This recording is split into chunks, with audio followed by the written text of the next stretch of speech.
ابھی نا کچھ دیر پہلے ہمارے کچھ ساتھی مرید کیسے آئے ہیں اور وہ عینی شاہدین ہیں.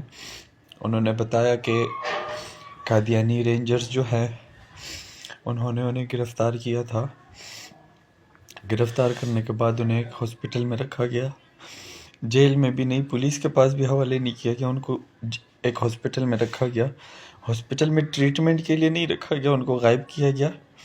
انہوں نے بتایا وہ عینی شاہدین تھے. انہوں نے بتایا کہ اس ہاسپٹل کے اندر بہت سارے ہمارے تحریک کے لوگ جو ہیں وہ قید ہیں، اور انہوں نے بتایا کہ وہاں جو ہاسپٹل کے کمرے ہیں وہاں تے پتے، یعنی جس طرح ہم بوریاں رکھتے ہیں نا ایک دوسرے کے اوپر، جیسے گندم کی بوریاں رکھی جاتی ہیں، ایسے اس ہاسپٹل کے کمروں کے اندر جو ہے وہ شہید پڑے ہوئے ہیں.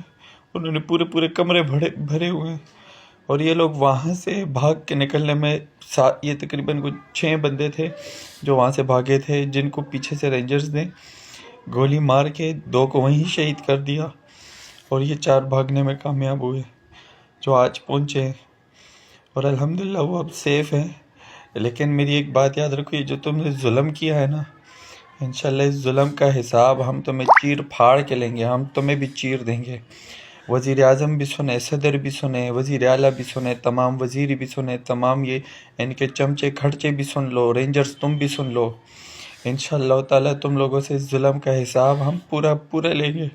تم لوگ کو ہم نہیں چھوڑیں گے. تم لوگوں نے ہم سے ہمارے ہیرے چھینے، تحریک کا ایک کارکن ہیرا ہے، تم لوگوں نے ہم سے کتنے ہیرے چھین لیے. ہم ایک ہیرے کا بدلہ لیں گے تم سے. تم لوگ کو نہیں چھوڑیں گے، تم لوگ کو چیر پھاڑ کے رکھ دیں گے. جو مرضی ہے کر لو، جتنا مرضی کریک ڈاؤن کر لو، تم لوگ کو ہم نے نہیں چھوڑنا.